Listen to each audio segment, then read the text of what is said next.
What's going on, everybody? Another episode of Save the Date. I'm one of your hosts, Heath. Yeah, what's up, everybody? This is Jamie.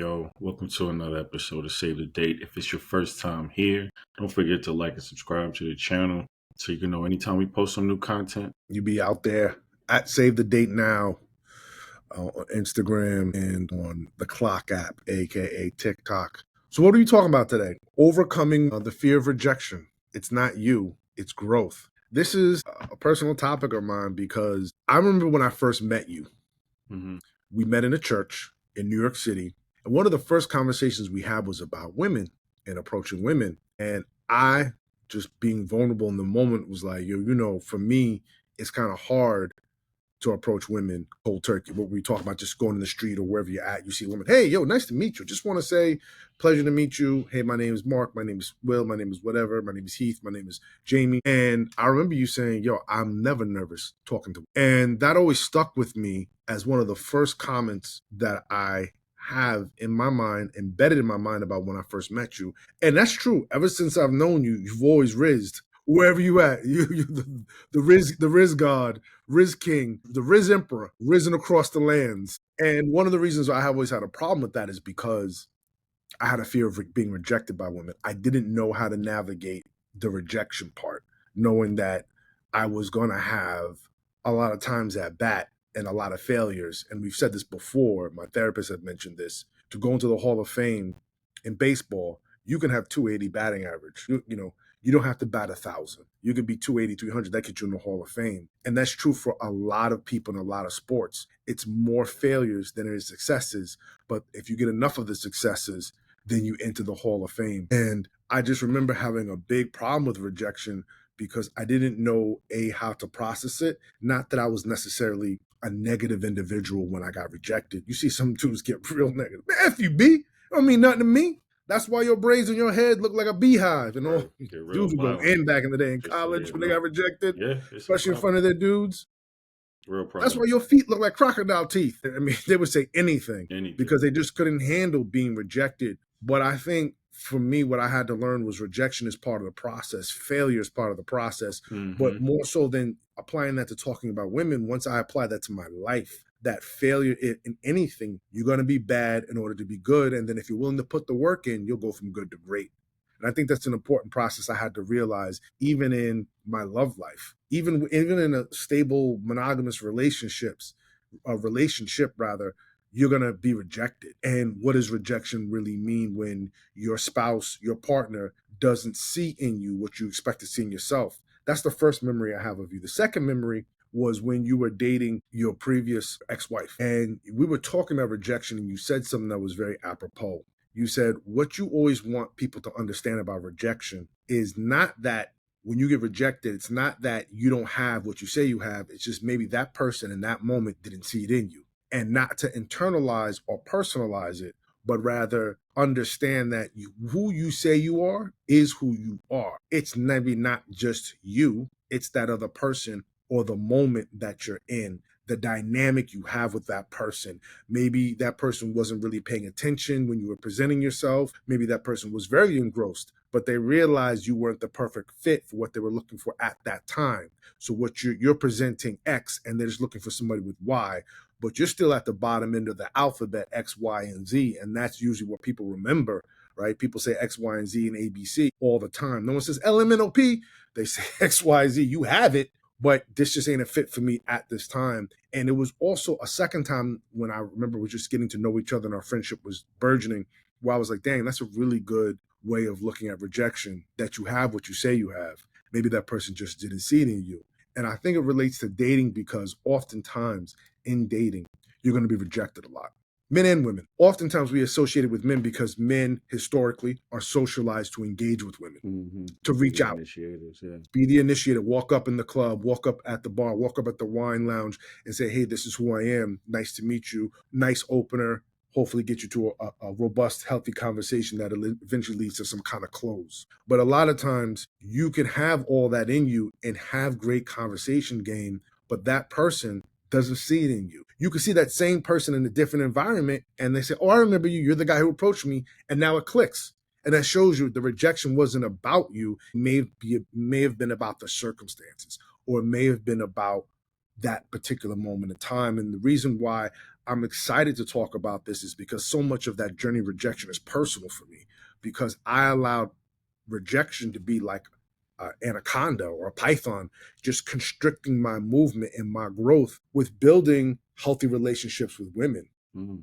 Because I think part of what allows you to build healthy relationships with women is moving in that understanding. You're an initiator. You should initiate. All the men I know who are great or who had good relationships with women or were dating a lot would always tell me this. You have to initiate. And being kind of confined and afraid really hampered my ability to meet some cool, amazing women. It might have also kept me away from some crazy people. But again, thinking in the positive, there's always a margin for crazy people you're going to meet. What about the optimal great experiences you could have had you been willing to engage? So for you, I'm asking you specifically in this episode, how did you get there? How did you get to a point where rejection in your dating scenario, in your dating context, wasn't going to stop you from letting your light shine, letting your opportunities just pass? I think listening to a bunch of dudes who were older than me who had delusional confidence. Delusional confidence. That's number one principle. Literally, dudes would be out there like, and I mean, you got to understand that because when I was coming up, a lot of the people that I were around were in the entertainment industry. Some of my friends who were, for all intents and purposes, just regular dudes, would find themselves in rooms with celebrity women and be risen, spitting game. And sometimes, getting some action, making some motion, making some things happen.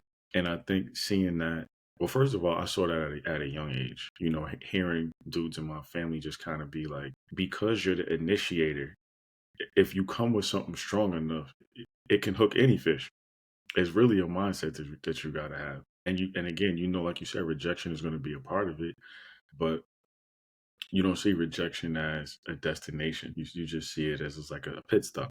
You know what I mean? If you got to make rest stops along to the destination, call rejection one of those things. Mhm. So a couple of times, you're gonna have to get rejected. You know what I mean? I think for men, it starts with us when we're playing sports. You might get cut from a varsity team, or you might not get picked on the playground to be, the MVP player of the basketball game or pickup football game, whatever y'all are doing, baseball, whatever. But we learn that no is part of our growth.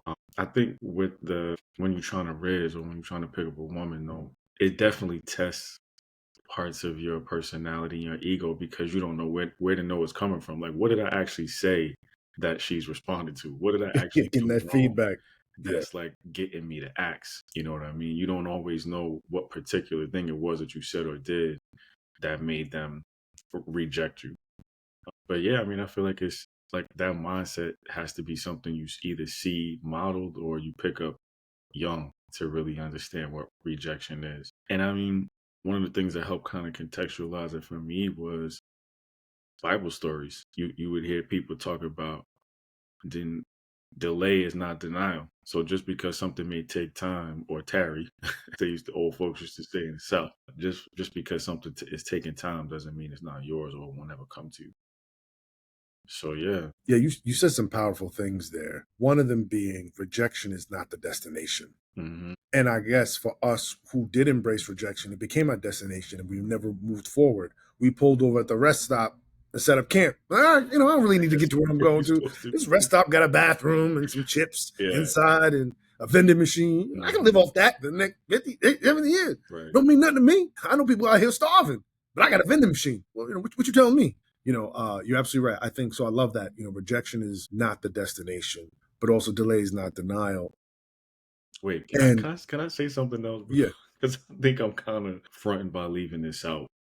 And I can't say that is what I thought, but it was definitely put in my head that I was special. you've mentioned that before in other conversations. Yeah. A lot of my family never told me why they said it, but I felt special at a very young age. Like either things that I was going through negatively that were going to give me a powerful testimony when I grew up to be able to influence other people and change the way that they see life, change the way that they view the world, change the way that they look at love, things like that. And then also just some of the giftings that I have and possess, like people who don't even really know me have always spoken into my life like that, like, yo, you're special. So I just kind of applied that thinking toward a lot of the stuff that I did.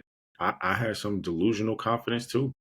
Yeah. Yeah. Some, I don't even know why I think this way or why I move this way, this confidently about certain things, but it was just kind of instilled in me that I was special. So I kind of took that sight unseen, not really knowing what that meant, and started operating and moving in that. Yeah. Delusional confidence. Yeah. I actually had someone mention that recently too. We were talking about a famous, with at least within the genre of Brazilian Jiu Jitsu, one of the most famous, one of the best no gi Jiu Jitsu players out there. And my friend said, "Yo, it's so hard for me to see myself," or he was remarking how I'm so aware of my own shortcomings. It's hard for me to kind of put myself out there as X, as one of the top or the elite, because I'm so aware of my shortcomings.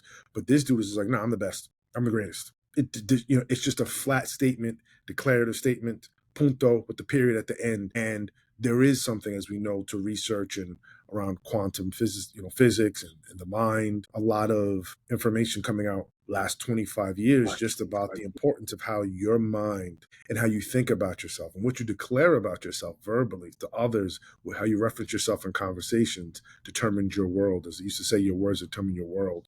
So I love this idea of delusional confidence. So that's one piece to overcoming rejection. But let's talk about what's happening right now in the modern dating scene. Rejection is happening at an intensity and in a magnitude that we probably could have never predicted 15, even 15, 10 years ago. The apps have made it so that you're being rejected instantly. You swipe with somebody, oh, snap, and you don't get that swipe back. Like, all right, keep it moving, keep it moving, keep it moving. So you have that piece of it. And Scott Galloway's talking a lot about this, how the average looking male has to swipe 1,000 times to go on one coffee date. We are dealing with, I mean, back in the day, an average looking dude would most likely be on a couple of dates. Now, they maybe not go anywhere. Really? You think so? I think an average looking dude, because it was in IRL in real life, could have at times brought to bear other gifts or talents in that conversational moment, in that approach, that would have made a woman a little bit more open to Yeah, meeting with him. for sure.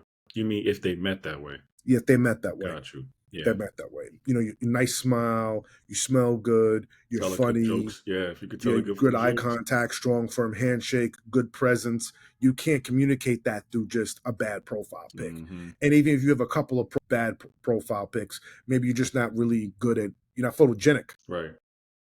But you're not bad looking. You're just not but you're not bad looking, or you're just average looking. You're not Morris Chestnut, but you ain't SpongeBob SquarePants. right. You're somewhere in the middle there, however it falls. And I think that a lot of men are dealing with rejection right now in that way. Just like I think a lot of women are dealing with rejection in what we're reading and talking about in our anecdotal stories that we're starting to kind of collect with ghosting.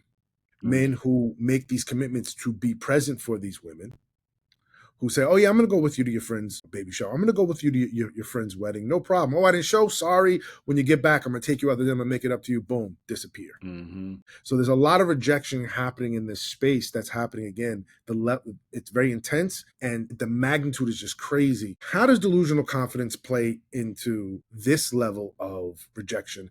And I think it's a little bit different in my opinion, because delusional confidence really works in the approach. But once you're getting to know people and you're exposing yourself, you're not going full naked, but you're showing a shoulder, showing a little bit of the back. You're showing pieces of yourself, and someone's like, "Close the book. That's enough. I read the intro. I don't need to read the rest of the book. This book ain't for me." And that happens a lot. You start to feel like, oh, you know what? Maybe this isn't about the process. Maybe this isn't about the apps and how toxic the apps are. Maybe this is really about me. How did someone deal with that in a healthy way?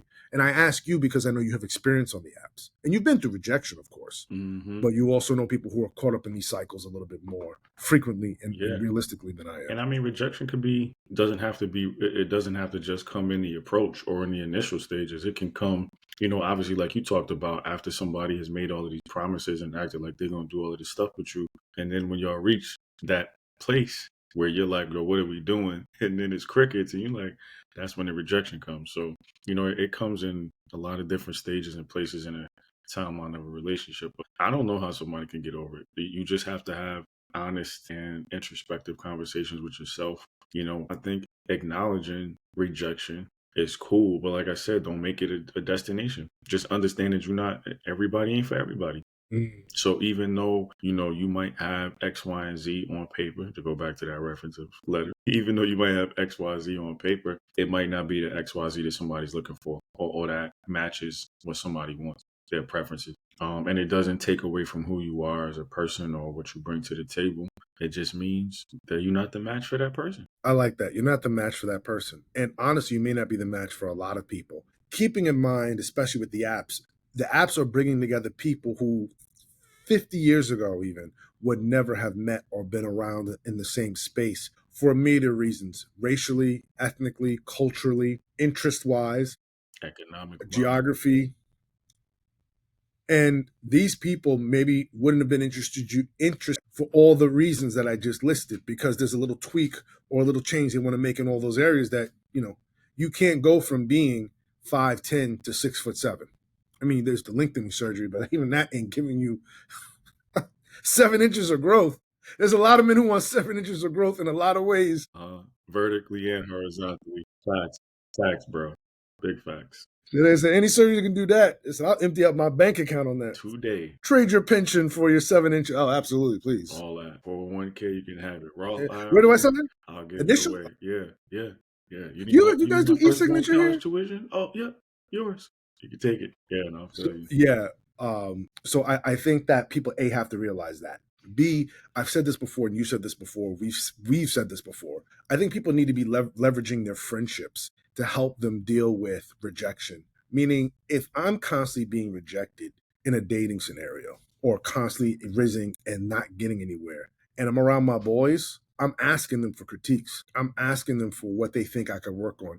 I'm asking them what I need to improve. Same thing I would tell people who are dealing with rejection once they get past the initial phase and they may go on a date or two, or they're talking to someone via the text. I would show someone a text thread. If it's going well, then I get ghosted. Hey, this was going well. Here's why I thought it was going well. Yo, can you read through these text messages I'm having, or this text game on Bumble or Hinge? Tell me where I'm going wrong, or these DMs I have on Instagram. Tell me, what do you think is going wrong here? And I'm opening myself to that critique because, as we talked about in that very famous video, 20 Minutes, Why You'll Marry the Wrong Person, it was conducted by an English professor in England. And he made a point. We have a very hard time leveraging our intuition, right? Saying, oh, I know what's wrong with me, X. We have a hard time doing that as human beings. And that's why friendships are critical, because friends in our social circles can tell us, hey, you need to work on X. And here's why. This is how we experience you when you're talking with us. When we're out and about and you're rising, this is how we experience you or see it from our end. So you get a third eye or bird's eye view on what's actually happening with you, and then people can actually coach you through it so that you can get better in that particular part of your game and your approach. Or for everyone, this is for men and for women, what you may be doing when you're texting or engaging with somebody face to face, that actually is a turnoff. That actually creates problems for you building a healthy relationship with someone. I think some people need to learn how to be okay with rejection. Like, all rejection is not meant for you to go back and tweak so you could come back and do better. Sometimes that thing is just really not meant for you. That thing, that person, that job, that opportunity is just really not meant for you. Some things just are not for you. And I think there's obviously on the other end of that, whatever is for you is for you. And it's not things that you necessarily have to chase. You may have to show some effort to get it. But I think sometimes their ego is caught up in rejection. And that they make an egotistical reaction or response to rejection. Let me go to the lab and see what I could do better to go back and re-up and retool and skill up. They're trying to add more bows to the quiver. And Absolutely. what Yeah, can I more do arrows in the to quiver. Yeah. yes, they want to add more skills to the dossier so they can, you know what I'm saying? It's like, yo, come on, you're not gonna Upgrade level the up to the CV. 007. You're not gonna level up to 00. Okay? You were meant to be at this place for a reason. You got rejected for this, embrace that. Just sometimes you need to learn how to take stuff on the chin, understanding that rejection is part of a process. If you look at it as part of a process and you are embracing all parts of the process, you realize that it's actually good for you. Can you say more about that?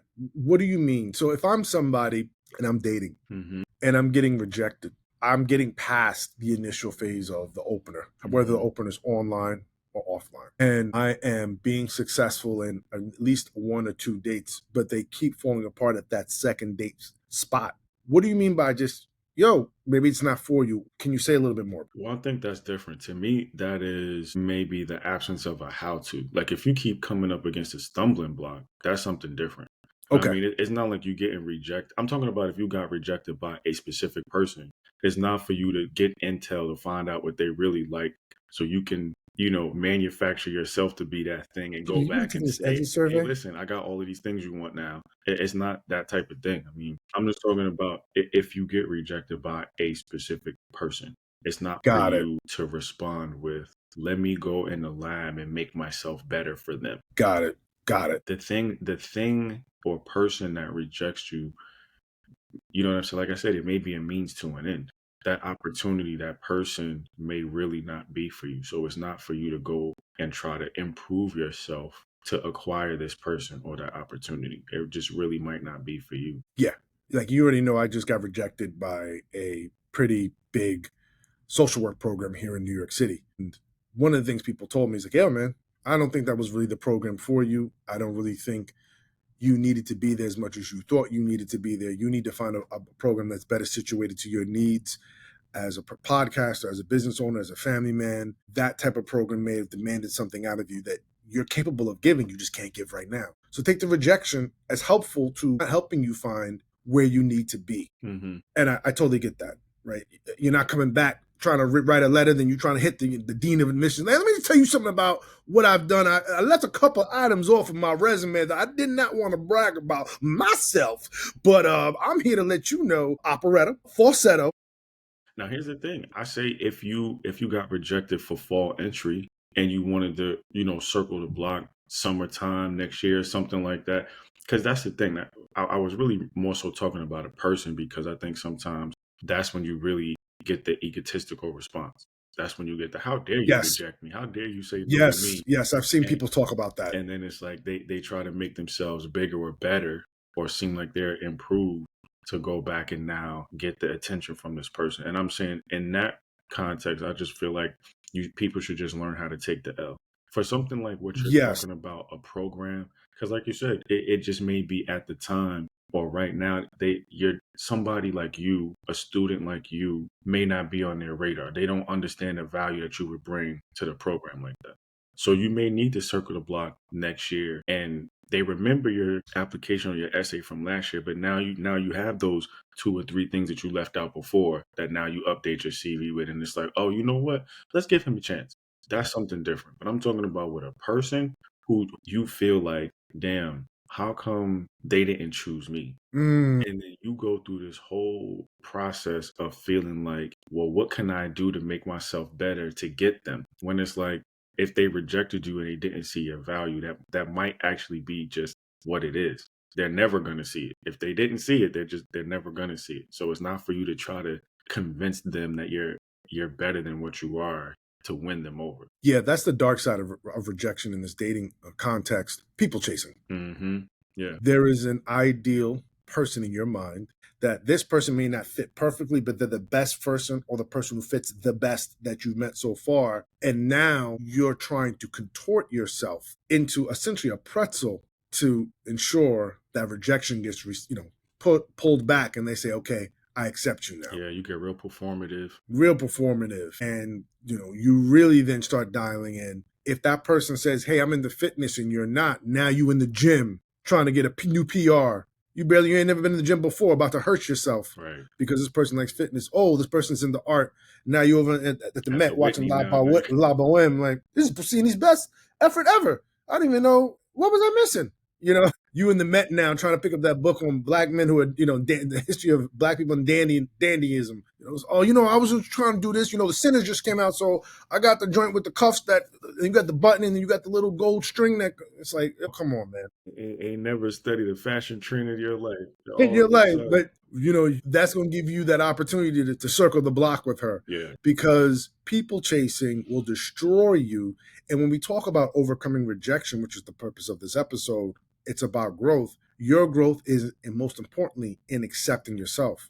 Because ultimately, what you're doing in that scenario is you are rejecting you. The problem with that is you live with you. You can never get successful or be successful rejecting yourself. Right. Yeah. That's that. That person's rejecting another energy or another setup or another dynamic. You ultimately rejecting yourself is just going to lead to self-annihilation. And self-annihilation is only going. Yeah, that's only going to turn trickle out down to bad other for you. It's people. going to go from bad to worse Yeah. for you. Because it's going to trickle down to other people who are close to you. You're going to start tearing down other people. Yes. If you're tearing down yourself. I remember, it's so interesting to talk about referencing T.D. Jakes in his life, but I remember hearing him talk about how he has spent, however many years counseling a lot of married couples. And every time in a scenario of domestic violence, he would always talk to the man. And what he found out is they didn't hate their woman, they hated themselves. And so they took out on their woman how they felt about themselves. And that's what will happen if you start annihilating yourself and talking down to yourself and beating up yourself, you're going to do that to the people who are closest to you. Yeah, you're absolutely right. You're absolutely right. And that's going to ultimately lead down the dark side of rejection. And then any rejection you receive just makes it worse. It makes it heavier to live, harder to move, harder to progress, because you're carrying so much weight on you. Very, very cool. Very interesting perspective from T.D. Jakes, and thank you for bringing that up. I know we reached our time, so we just want to wrap this up. But I'd love to wrap this up with a story. And I'm going to hit you with a surprise right now, because I want you to talk about something if you're comfortable talking about it. If not, we can edit it out. Talk about the time. You talk about delusional confidence. You told me when we first became friends, you tried to riz on Lucy Liu. I thought you was going to bring up the Phylicia Rashad one. That was the real one to me. Lucy Liu was just like on some, I was working at this Broadway show, and it was like during the intermission, me and my homeboy, we just used to cut up, talk to all of the chicks who used to come in and flirt and all of that different type of stuff. And it was her and Gabrielle Union at that show.